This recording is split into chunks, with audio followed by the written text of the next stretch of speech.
As far as I can tell, yeah, there's that behind the Starbucks is for three things. People who are going across the Skybridge to the hotel that's over there. People who are using the meeting rooms in the, what would it be, northeast corner of that building, and jazz. Yep, that's about it. And waiting in line at Starbucks. Sorry, there's four things.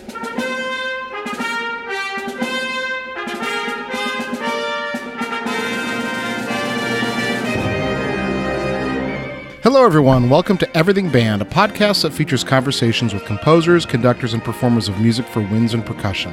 My name is Mark Connor.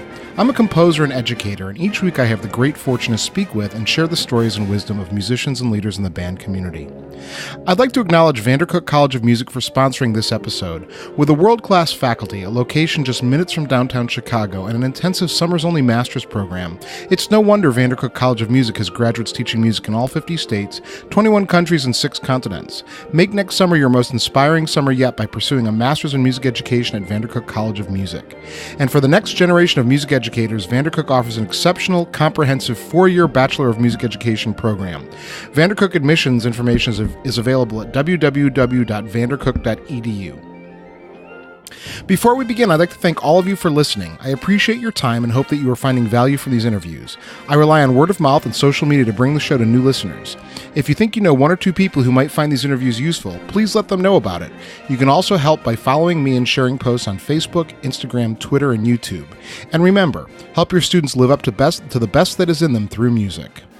This is a special episode. I got together with Sean Smith, who's the host of Source Material Podcast, and Olin Hannum, one of the hosts of the AMusEd Podcast. And together, we're part of the MuTeD Podcast Network, which stands for the Music Teachers Development Podcast Network, and we provide support in the form of audio-on-demand programming designed by and for music educators. We decided to get together this week and record a Midwest preview episode, and so that's what you're going to hear now. You're going to hear our conversation about what sessions we're interested. We have a little conversation on participation from the ensemble, and we talk about wide-ranging things about Midwest. The one part of the conversation I did take out is we talked about the Starbucks for about 15 minutes and how busy it is, and so you won't hear that part. And so here's the episode. Hello, everyone. So welcome to the Everything Band podcast. This is a special episode. I have with me two other music education podcast hosts. I have Sean Smith from the Source Material Podcast and Olin Hannum from AMusEd. And we are part of the MuTeD Podcast Network, which we formed in the summer. And this is our first joint project. And we're coming together this morning to record a Midwest clinic preview. Yes, indeed. We are about a week and a half, I want to say. Oh my, I've never put that together until just now. We're only a week and a half away from Chicago, aren't we? We are. I'm getting on a train 8 days from now. So, Olin, I'm sorry, Sean.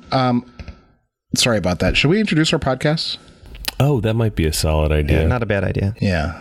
I can go first. AMused is a podcast that we started in the fall of 2013, somewhere in that realm. We do weekly episodes. It's kind of a roundtable situation. The idea being that at first we were all in our first 5 years of teaching, and we were covering all levels of all areas: choral, band, orchestra, all levels, junior high, high school, elementary school. And so we were coming together to attempt to solve each other's problems in a setting that allowed other people to listen to those problems being solved and hopefully, gain something from it. What we've heard back from people is that there's a lot of folks teaching music out in rural areas, teaching music in districts where they are the only music teacher, and so they don't get a lot of colleague talk, and this has sort of supplanted that for them. Sean?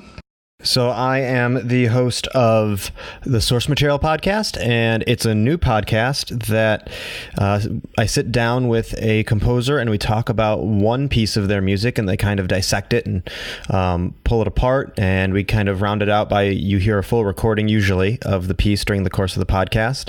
And it just gives you an insight into a varied repertoire, and we go from composers who are really well known to composers who are maybe up and coming, and it's all varieties of wind literature, from large symphonies to chamber music. That does sound really cool. We're all part of the MuTeD Podcast Network. We have one more podcast, which is the General Music Podcast by Anne Mileski.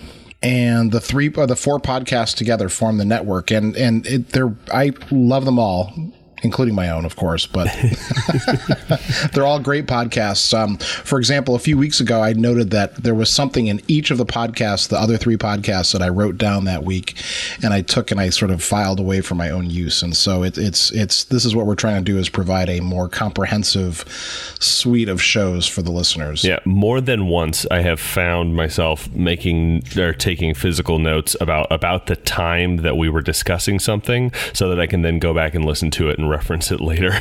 Yeah, and Anne's podcast is the Anacrusic Podcast. All right, so gentlemen, Midwest, as we mentioned, is 9 days from now, begins on Wednesday, December 19th. Is that the correct date? I think so. Wednesday, December 19th in Chicago at the McCormick Center, and we will be there. And so we wanted to talk a little bit about what Midwest means to us, and then maybe some clinics that we're looking forward to. And so, Sean, do you want to start with what Midwest means? Sure. When we thought about this, I had to do the math on how many conferences I've attended. I am 32, and this is my 14th year. So almost half of my life I've been attending Midwest. I started going as a junior in high school, and I missed 1 year while I was teaching. And then I found out that I felt like that was really dumb, and I never did that again. And so I have been going ever since.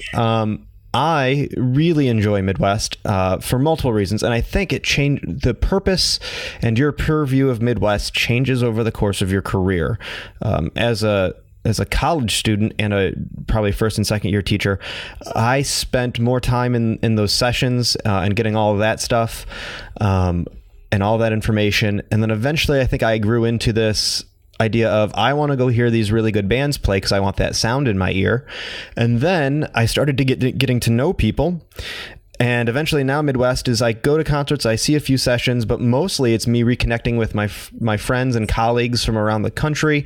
And we talk about everything that has to do with music. So it's a multifaceted thing to me. And I think, even though I might not go to as many sessions or concerts as I used to, the connections that I'm making and the conversations I'm having are just as important to my career and my teaching as as just as important as a session is. So I think it's one of the most important things to me to make sure that you're advancing your profession by going to this conference. And I also think it's, I've never been to TMEA, and I've heard it's great. But this to me is, I think, the conference to go to for band directors and orchestra directors. Yeah, this is one of two that I go to every single year, and the other one is much more highly specialized. But Midwest is. I was having a discussion with a colleague of mine the other day about the first time you went to Midwest, and about how you went to 8 different sessions every single day. Every hour you're like, that's the session I want to go to, and we went to it and whatnot. And now that's not really the case anymore. I completely agree with you, Sean. It is a lot about connecting with other people in the profession. There's a Big Ten Pac-12 marching band directors meeting at which we discuss everything from bowl games to new rules and that those people don't get together outside of that place in Chicago in December, right? And so it's more about that for me nowadays, and the concerts. I do try to see a couple of sessions each year, though. And so what I thought we might do is talk about sessions. I know, Sean, you're presenting a session on Wednesday. Yeah, I have this written down. At 1:30, I'm doing a shop talk about social media use in music, in band programs specifically, but I say music programs because it applies to everyone equally. So it coincides with the release of my book called Marketing Your Music Program. So while the session's not promoting my book, most of my ideas have already been written down in my book, because you have to write everything down in a book. And so it's kind of taking some of the hit list out of that book about promoting your program and creating connections with disparate groups through social media for your betterment. And I talk about things like creating connections with your students and how that improves contact hours and all that. But what I like to sell it as is, if you want your fundraising to get better and easier and for you to do less work, you need to know how to use social media correctly. And I think that's where a lot of people fall off with their social media usage, is that band directors in general don't use social media to promote their programs correctly, because we market our programs like we're trying to appeal to ourselves. And rarely ever do we want to appeal to ourselves, because we are a very specific odd group of people. You want to appeal. Already sold. Yeah.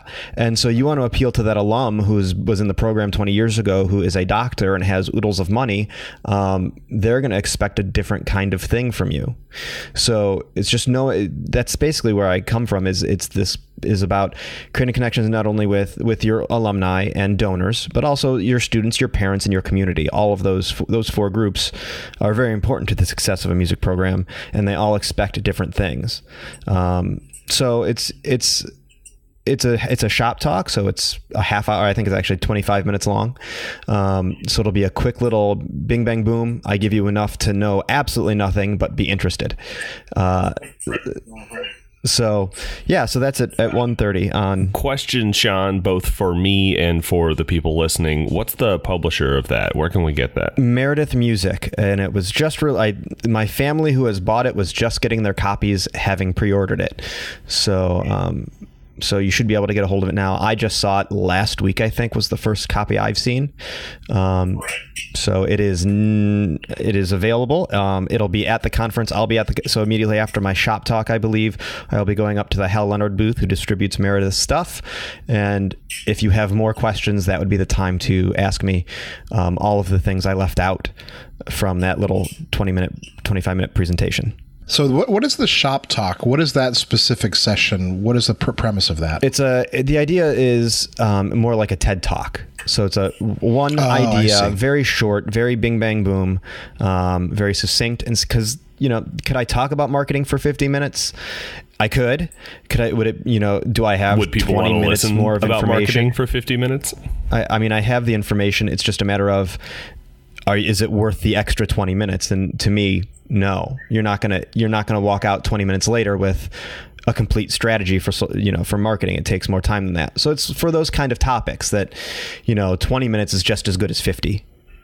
So are there any sessions other than Sean's on Wednesday that you guys are interested in seeing? On Wednesday, there's a concert that is Wind Symphonies from Clovis, California, which is my old stomping ground, and there's a couple of pieces and people on there that I want to see. There's a presentation by Troy up at Washington State about acronyming a rehearsal structure to sort of get yourself back into it every time. I'm excited about those. And then I'm really excited about a composers forum that happens at 4:30 with people from it's Viet Quang and David Beidenbender and Roger Zaire, and I think those people are Blue Note composers. Yeah, it's interesting for me, and so we should probably talk about if people don't listen to our shows, we should probably mention what each of us do. So for me, I'm a composer, and I was a longtime college music theory professor. I'm teaching beginning band for the first time this year in my 21 years of music education, and so the clinics I want to see are focused on those things, because teaching beginning band is different than anything I've done. So I want to go to like the clarinet session. But last year when I was teaching theory and being a composer, I probably would have been more interested in sort of the bigger picture sessions. Yeah, be really careful about one of the things that I've found about sessions at Midwest, but also at state conferences that focus on a specific instrument. About 75% of the time, those are great informative sessions by people who have taught beginners and understand the fundamentals of A, how to get a sound, B, how to get the student understanding and wrapping their head around the instrument. But about 25% of the time, those are soloists on that instrument who want to show off how to get from 90% to 98%. You know what I mean? Yep. Absolutely. Sean is a doctoral student conducting at Ball State University. And as he mentioned, he's got his book on marketing. He's a bit of a marketing wizard. He's the driving force behind this podcast network. So, Sean, do you want to talk about maybe how that colors your perspective? Yeah, so oddly enough, when I was looking at the sessions I want to go to, I usually basically at this point know people who are doing them. And so the topics coincide with someone that I know most of the time or have talked to. A lot of the sessions I'll be going to, I feel like, if a composer has appeared on my podcast or has not appeared yet but is recorded for me, I'm going to go to their session because I know them. So I have, nothing so specific in I don't need so much to learn how to get my French horns to play in tune. But creating, for me, again, it's going back to the idea of creating connections. If I can create more connections by going to sessions and learning more about what these people know, that's the route I take. And Olin, you are the director of athletic bands at Oregon State University. That's correct. Marching band, pep band, ye old travel groups, the samba percussion that perform at the soccer games. Our soccer team, which made the NCAA tournament through a couple of rounds this year, we're very proud of them. But anything that involves a bat, a ball, etc. If there's music there, that's me. Yeah, it's interesting, Sean. You mentioned podcast guests and how that where you want to go. I found this year as I was looking through the sessions, I have 14 former guests who are presenting this year. So you're probably not going to all of their many sessions. of them at the same time. Yeah, I wanted to ask actually. So Sean in particular is a Midwest local, correct? Yeah, I'm from Chicago. Well, I'm from the suburbs of Chicago. Yeah, and I wanted to ask, when I'm scrolling through these sessions, or yesterday I was, and every year this happens, I only know about 30% of the presenters, and I'm not sure if that's because I live less than an hour's drive from the Pacific Ocean and have all my life. You know what I mean?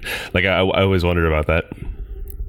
Are these local celebrities? I think I know a few people more. I did, if you call going to upstate New York for a year, getting out of the Midwest, I did that for a year. It's just, I do think location, who do you see at your state conferences? You're going to meet people there. So you're going to fill that up. For me, doing CBDNAs for a while, I meet people that way. But yeah, it's odd that most of my people, who I'm seeing, they are generally from either from the Midwest or they're composers that I know who might come from other areas and I've met because of the podcast. One of the themes that comes up in my podcast a lot, and we're talking about Midwest and it's come up here, is the idea of networking. How do you guys use Midwest to network specifically? What are you sort of trying to accomplish there? Well, it's one of those things that it's a weird, it's a squishy sort of qualitative subject. Every time I hear the word networking, it conjures up images of people who have really strong opinions on pocket squares and like have cell phone holsters and stuff like that.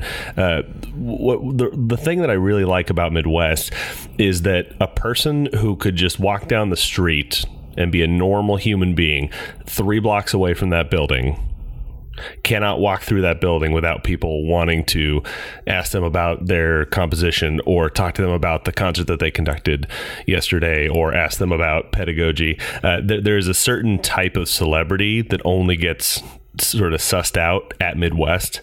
And I think that energy and that atmosphere is really fun.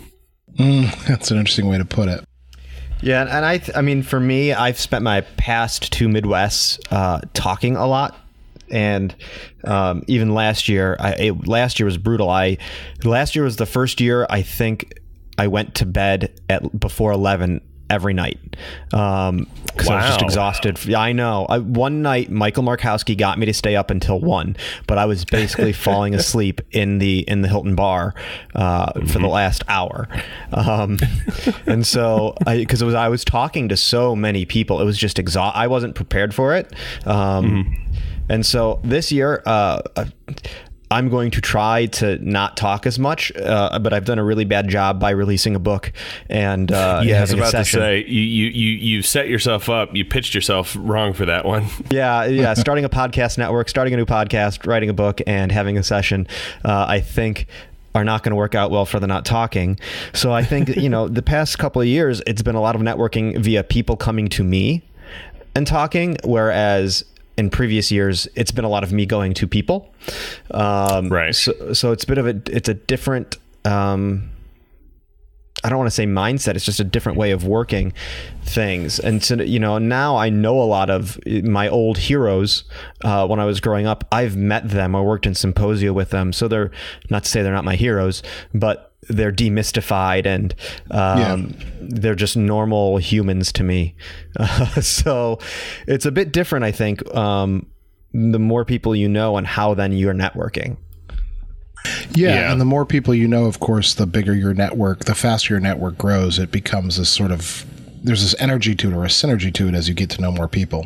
Yeah, and it was interesting. My first couple of years, I would go with my high school band director, and he was really good at knowing a lot of people. And we would go through and that was back when it was at the Hilton in the basement. So there were 3 or 4 different exhibit hall rooms, and you'd wind your way through them, and I'd follow along. And he would stop every 10 feet and meet, talk to someone he knew. And I was like, oh, I want to, that's going to be me one day. And then I started teaching him, like, I know no one here. I found my 2 friends who went, and we would walk around together and stick together. And then last year that was me. I would go 10 feet and be like, oh, hi. Or someone would just approach me and start talking to me because they knew me from something. And so, once you have that start happening to you, I think it's a different experience. Yeah. Oh, yeah. Yeah. And I'm not saying it's not any. I feel like it's egotistical to say, I can't walk 10 feet without someone seeing me. No, I think that's a thing that happens when you go to a place over and over and over again. You form these relationships that only exist in that place and time, and you're friends with them on Facebook, and you'll text them and ask them questions and stuff. But the only time you see them in person is at McCormick Place between December 18th and December 22nd or 23rd. You know what I mean?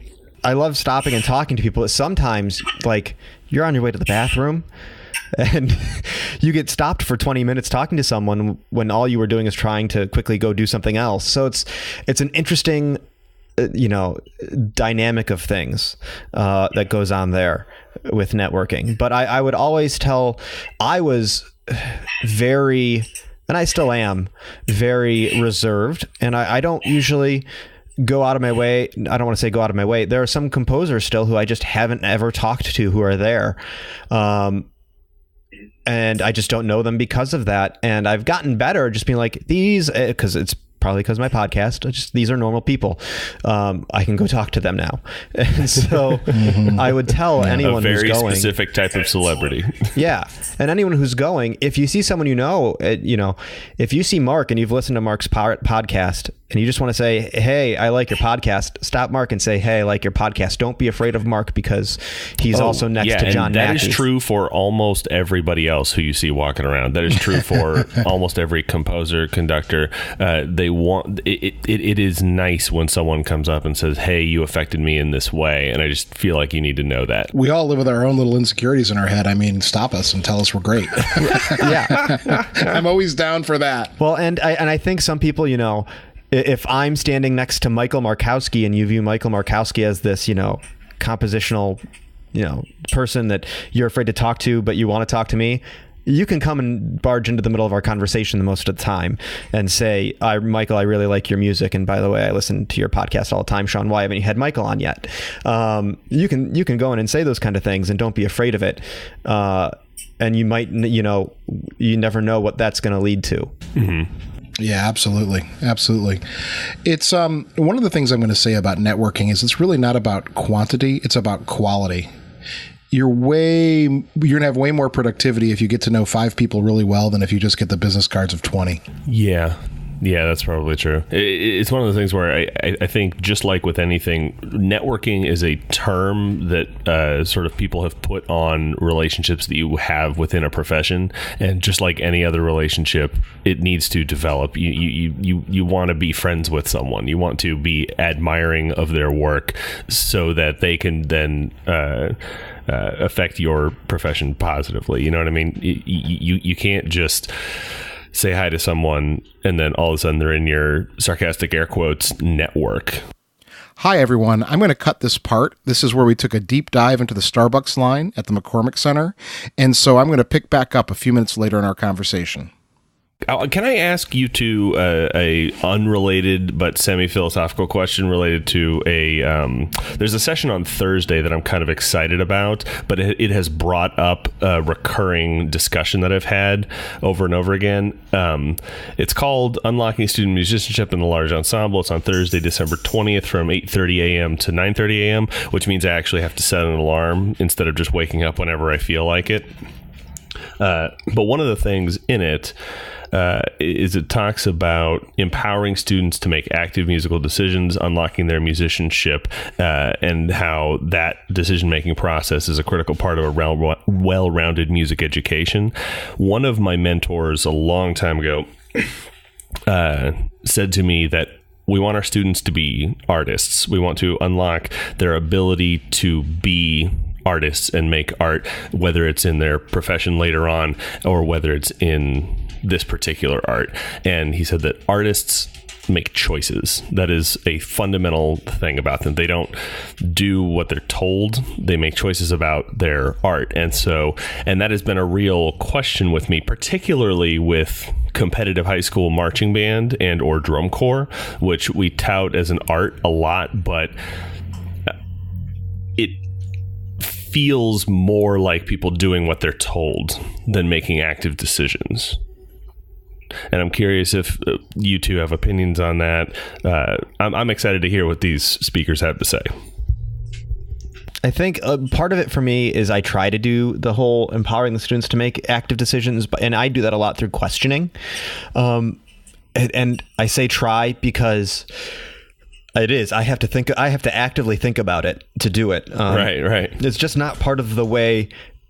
I think that's the way students are now brought up in music education, and they're taught to do that. Sometimes, but generations feed on themselves, and if you were brought up in a certain system, it is easy to feel like that is the way to run a rehearsal. I know I've done that before. I have caught myself on the podium just being my high school band director, which is not necessarily a super positive thing. Like it was fine, but I feel like I wasn't using my music education to the ends of my students. And so, yeah. So for me, I just did an honor band at Plymouth College in New Hampshire, and we had 2 3-hour sessions and then a concert. And admittedly, I did what everyone at the beginning of their career did. I overprogrammed a hair. And that didn't help. But at the same time, we had 3 2-hour sessions. There was no real time for me to be like, how do we all feel about how to phrase this? Because we had to get repetitions in on that music. So I think, and honor bands are a specific thing also. Right. So, but after that, after I thought back to my teaching, I felt horrible about it because I didn't do what I know I should do and all that. But at the same time, I know when I have ample rehearsal time, I do that.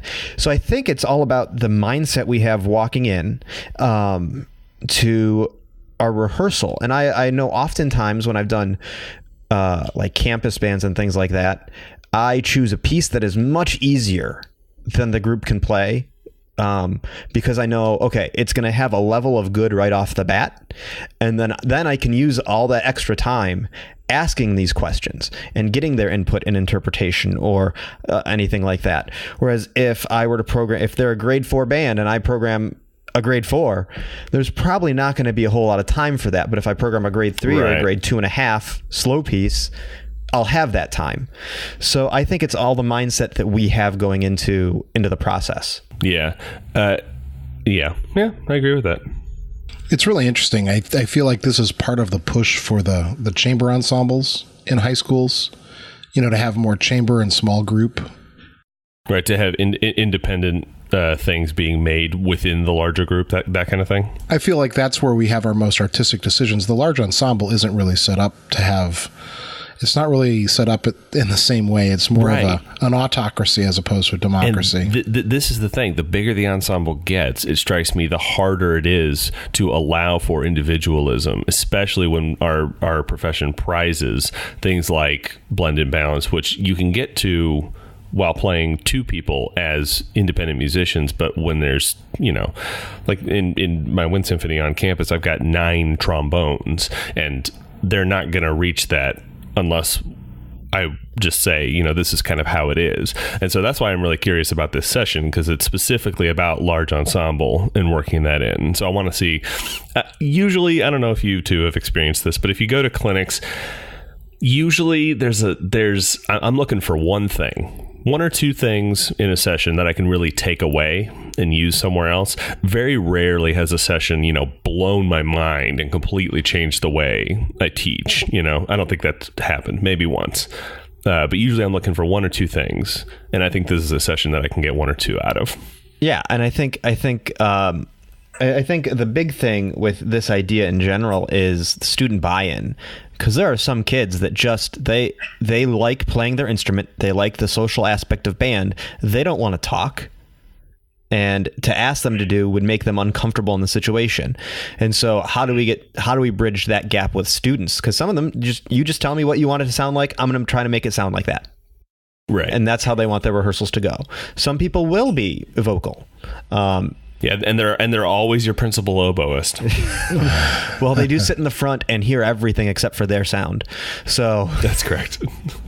It's interesting teaching beginners, because it's not natural for every student to want to conform to the notes and the rhythms the way that we want them to conform, the way we know that they need to conform. Mm-hmm. It's interesting to watch them when they don't sort of have that sort of, I don't know. I think about the Shawshank Redemption. They haven't been institutionalized yet. Yeah, they haven't been acculturated to what we think of as music performance culture. Right. And I think the other word, the big word, I think it's a big music ed philosophy word, is we haven't indoctrinated them at that point. Yes. And yeah. And I hate that word. Because it seems so wrong. But when we think about I was indoctrinated. There is no doubt that I was indoctrinated. And this is, just think about, I never did this because I absolutely hated it. But when I was in 5th grade, we were taught your trumpet goes across your lap. Your right hand is on the trumpet. Mm-hmm. And I'll step next to the podium and I'll bow. And then when I step onto the podium, your trumpet comes up on your knee. And then when I hold my hands up, your trumpet comes up to your mouth. Mm-hmm. Right. Yep. I just taught my 5th graders that for my first concert. Yep. And that's one of those things that, like, when I was taught how to, put that into my program, it was all in a classroom management context. And I think it was in a classroom management context specifically for beginners. But then we sort of assume that is the thing. And then when you go all the way up to, high level university ensembles performing at Midwest, they still do that because it's just a part of our thing, especially in certain regions. Right. Well, and I think we think, I'm not going to do, this is just for my 5th grade. And maybe you're lax on it in 6th and 7th and 8th grade. But then they get to high school, and what do? They start marching band, where you're going to put your left toe at an 87-degree angle from this. And so we're back to these exacting standards, and that idea still is retained. Right. I remember actually I had an eye-opening experience with regards to definition in movement and definition in playing.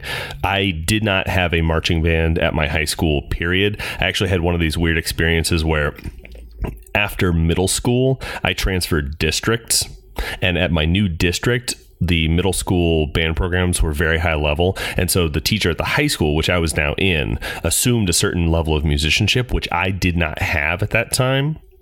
And so just kind of kept on teaching from there. And I sort of got left behind. I learned a lot of stuff by rote. I'm not 100% convinced that I knew how to read music until my senior year of high school.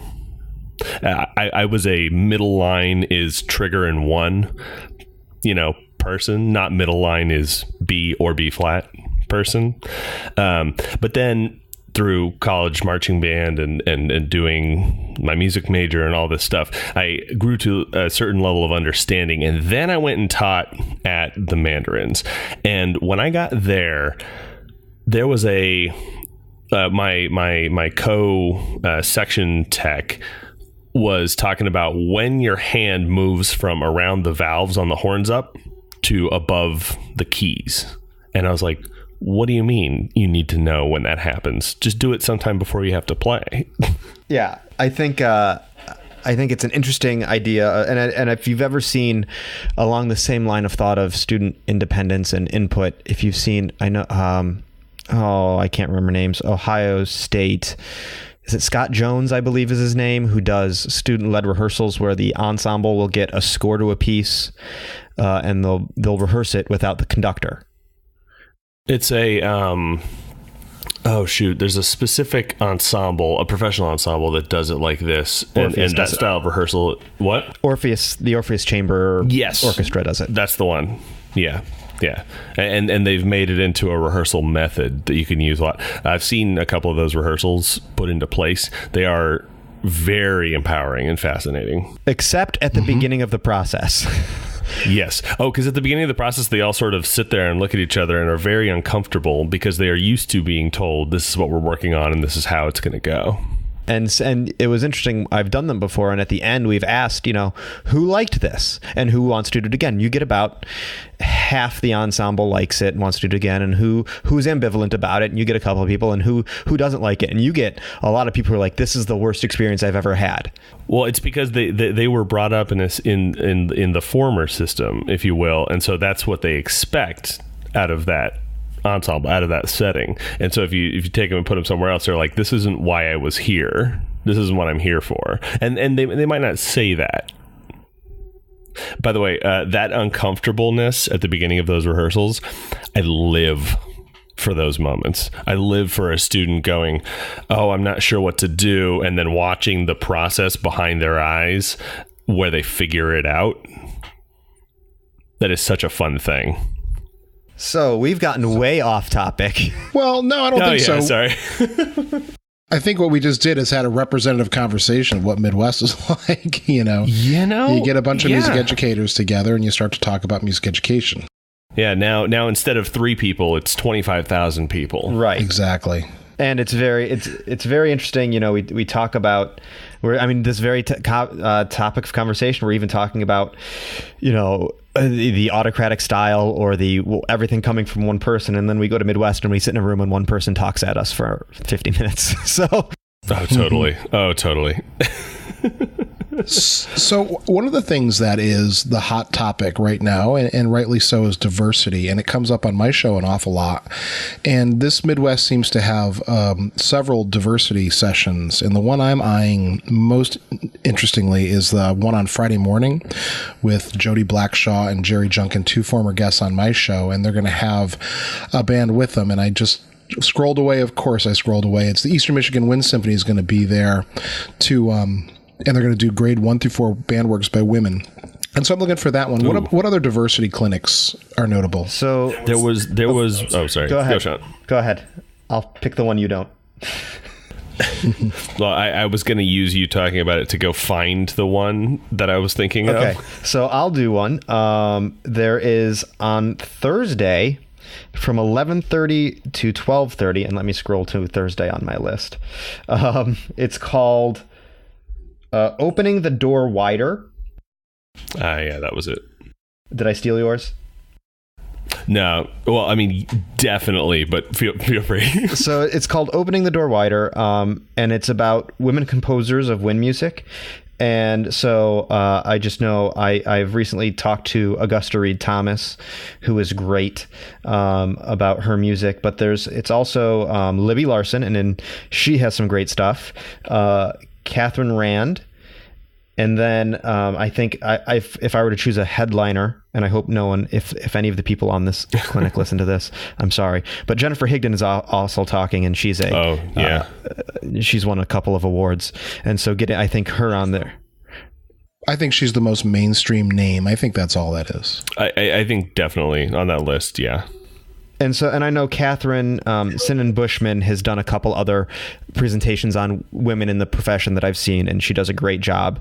So I think it'd definitely be worth going to that one. Yeah, I think, and I hope that session, the title is Opening the Door Wider. I think what they're going to talk about, and I hope what they're going to talk about, is allowing students to see paths forward for them in music that isn't a certain thing, because for a long time it was kind of like composers are male, and so if you grow up performing just works where the name of the upper right hand side of the page is John whatever, it's always John, isn't it? Then you don't necessarily subconsciously think about that as a career option. Right. And I think, and it is, this has been a topic it was a big topic at the last Midwest. It was a big topic at the last CBDNA National. It's been a topic at CBDNA Regionals. I think we're in this time where, especially women, that diversity is coming to a head, and I think we're at the point where if you're unaware of it, you're not staying up with the profession at this point. I'm going to tease my next guest. Next week, I have an interview with Courtney Snyder from the University of Michigan. And her and I talk about this idea how, progress is being made, but it tends to be sort of like the reverse pyramid. We have many more women conductors in the college ranks than we do in, say, the high school ranks right now, proportional to the number of positions. And jumping on that, my other suggestion was on Wednesday from 3 to 4. Courtney is actually on a clinic called Bridging the Gender Gap, Developing Strategies for Creating Equity in Ensemble Programming. So Courtney's on that, and also Alex Shapiro's on that, and Alex is a hoot. She's great. That's one of our local Pacific Northwest composers that we're very proud of. And also Jennifer Jolly's on it, and she's also a fantastic person. Jennifer Jolly, if people out there haven't heard Lightway, which is a piece of hers, it's minimalist, it's really weird, but it's super, super cool. She has one that's getting a lot of play lately, and we just talked about it a couple weeks ago for my podcast called "The Eyes of the World Are Upon You," and it's particularly moving. I think that's actually, I don't want to say it's the week of Midwest that's released, but there's a time in my podcast where I go very dark. Apparently, I interviewed everyone talking about the pieces they've written about school shootings all at the same time. And so they're all kind of January through March is all of those pieces. Boy. Yeah, it's going to be a dark time on my, I think I told Mark I have to interview him sometime before then to lighten things up a bit. Right. So, I think she's a terrific composer. She has some great ideas. And I think everyone on that clinic will have something to offer to bring things to light. Absolutely. And so if I can do one before I forget, I have to mention one more clinic, and it's not in the same vein, but I'm sure someone would be very mad at me if I didn't. On Wednesday from noon to 1, there's one called Hidden Gems for Chamber Winds, Practical Works for Bands with Limited Student Resources. And I saw that, yeah. It's presented by Lieutenant Kelly Cartwright, who is the commander of the U.S. Pacific Fleet Band. I went to school with her for a year. She was getting her master's at the same time as me. And she's been talking about this thing, and I know it's going to be some great music. And I think it'd definitely be worth hearing some chamber music, some octets. It's not the chamber music of 5 people or 4 people or 3 people. It's the chamber music of 8 people, 9 people, 10 people. And that, I think, to me, is an area of music that we don't commission enough for. If you've ever done a graduate degree in conducting, when you do your recital, you do a Mozart, you do a Stravinsky, and you might do Robert Spital's, consort. Those are the pieces that get the play, and then that's what we know. So this might reveal some new stuff. Interesting. How about you, Olin? Anything else that we haven't mentioned that you're really interested in seeing? A highlight of Midwest for me is almost always the concert band reading sessions, wherein they play through the first 2 minutes or so of 30 or 50 pieces over the course of 3 hours. Those are phenomenal to hear different things, to hear how a composer thinks about shaping a line, and to hear a bunch of new music for a lot of different levels. There's usually one of those a day, or at least 2 of the 3 days. There's a session on concepts for enhanced communication from the podium on Friday that I'm kind of curious about.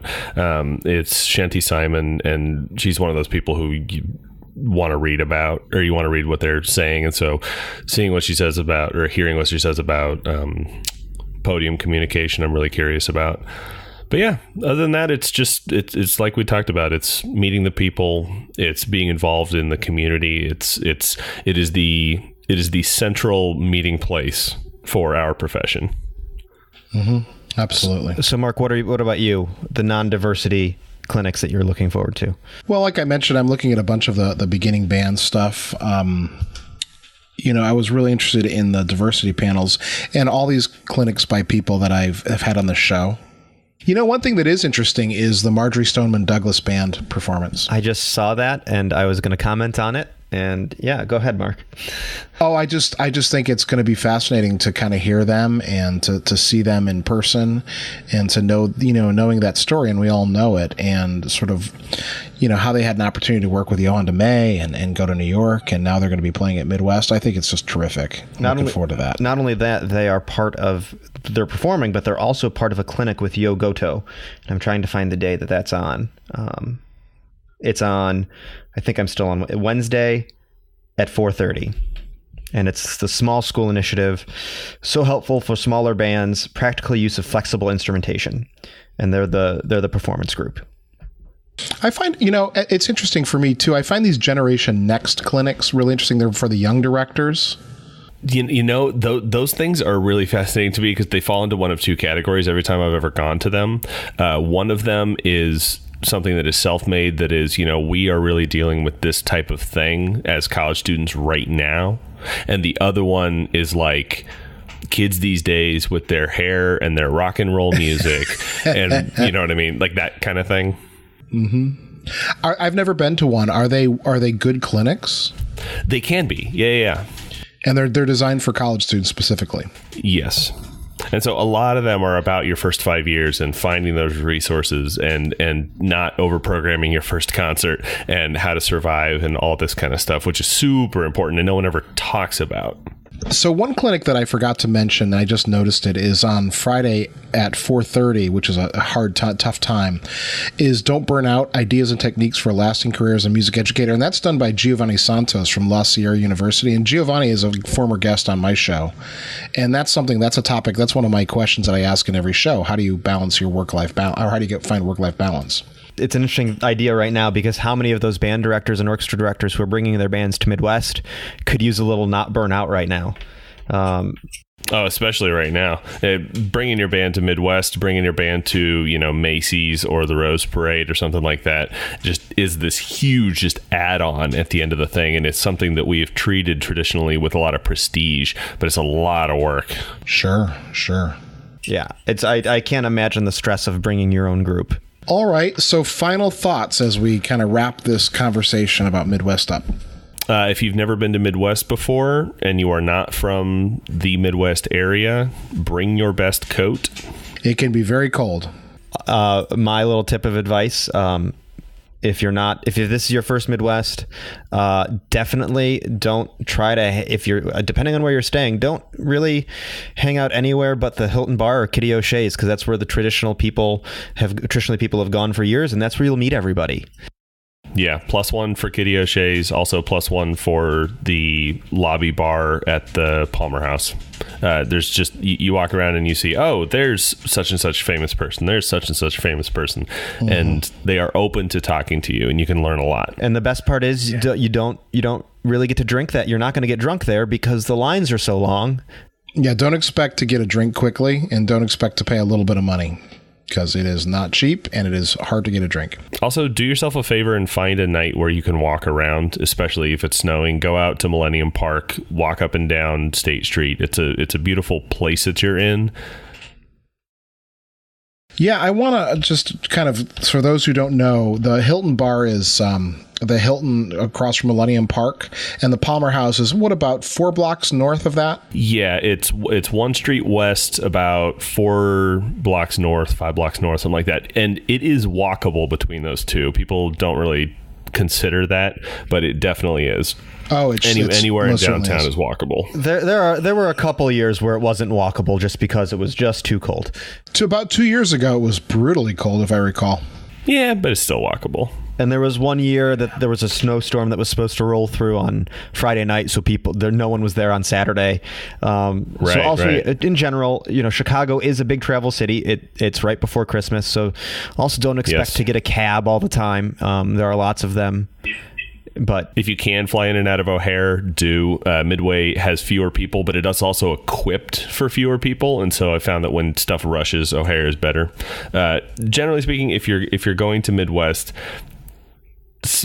budget your time such that you can spend more time in places that you're going than you think you're going to need. So if you are going to go to the exhibition hall, budget more time for it, because you are going to bump into someone and there's an opportunity to learn something, and you don't want to be in a situation where you go, shoot, I have to go to this thing, and cut off this opportunity that you've created, A little helpful travel tip from someone who just flew in and out of Chicago recently. Midway is under construction, so it takes even extra time to get. There's one ramp that gets you to the arrivals and the departures, and it goes down to one lane very quickly, and the line goes very far back on Cicero or Central. I forgot the name of the street. So if you're planning on leaving through Midway, leave more time than you normally would. Indeed. Or do what I do and take the train, which is completely civilized. Oh, yeah. I could totally take the train from Oregon. Well, isn't there the what is it, the Starlight Express? Starlight goes north-south. There's the California Zephyr, which goes Chicago to San Francisco, and there's the Empire Builder, which goes to Portland. And if you I could do it, but I'd be there 3 days from now. Right, I say if you were doing it, you'd be packing. So yes. Yeah. So the one thing I'll say about Midwest, and it kind of piggybacks on what you said, Sean, is it's just like programming. Don't overprogram yourself. Make sure you pick one or two things that you have to see each day, and then build around that.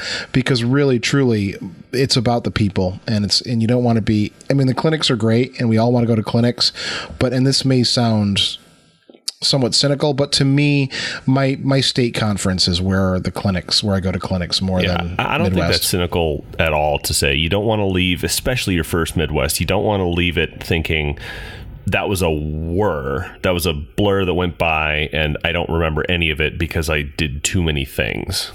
And I feel like I've heard a lot of people express that sentiment after their first Midwest.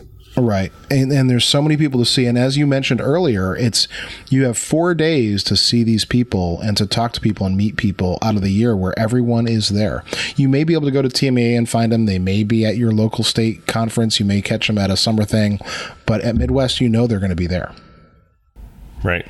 Also, just from budgeting, I don't know if it's your first time, you're probably young, but I have found that I just don't have the energy, and this is coming from a 32-year-old, I don't have the energy anymore to do all the things that I used to. Like, I just get tired by the end of the day. So I've cut back my planning on, going to see things to, okay, I go every day and I say, what do I have to go to because I know these people?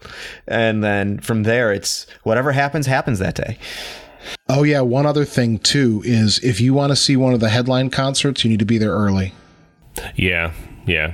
Also, don't be intimidated if there's a line all the way to the Starbucks, because once they open the doors, it goes fast. Yeah, that line looks intensely long, but it's not. But there is a cutoff at some point.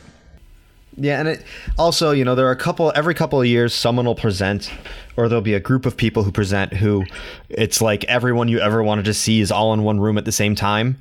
And I don't know that I saw any this year, but I could not be looking so hard. But there was 2 years ago. There was. You already know where I'm going. I know the session. It was Eric Whitaker, John Mackey, Stephen Bryant, and Jonathan Newman, all presenting at the same time. And I was in line, and they closed the door. I had to use my connections to stand and to get through the people who wouldn't let anyone in anymore.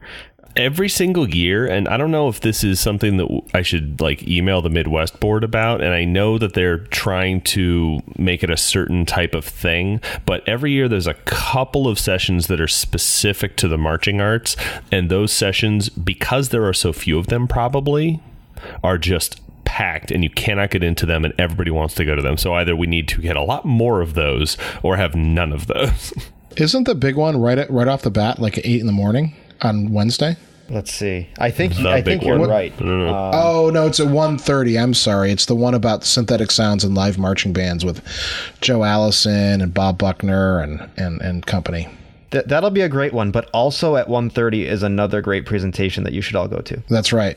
Sean Smith. Yeah. Okay, so Sean, where can people find you at Midwest? Well, at I'm assuming around 2:15 on Wednesday, I'll be at the Hal Leonard booth for a while. Other than that, usually walking around, or at any of the clinics that I just mentioned. I'll definitely walking around / talking to people. Yeah, but walking around talking to people at night, definitely I say Kitty O'Shea's. I've been there like twice, so Hilton Bar is where I spend my time. How about you, Olin?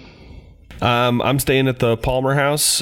John is also staying at the Palmer House. I'll be over, pretty much everywhere, walking around. I usually find a table in the sort of area in front of the exhibition hall at least once, because there's always at least a little bit of work that I have to do. There's always some student who disagrees with the grade that I gave them the week before or something along those lines. So you can find me there. You can find me in particular at the in the books section of the exhibition hall, because I spend too much money there. Sure. I will be at the CL Barnhouse booth during the open exhibition times. I think there's about an hour or 2 hours every day where that's the case.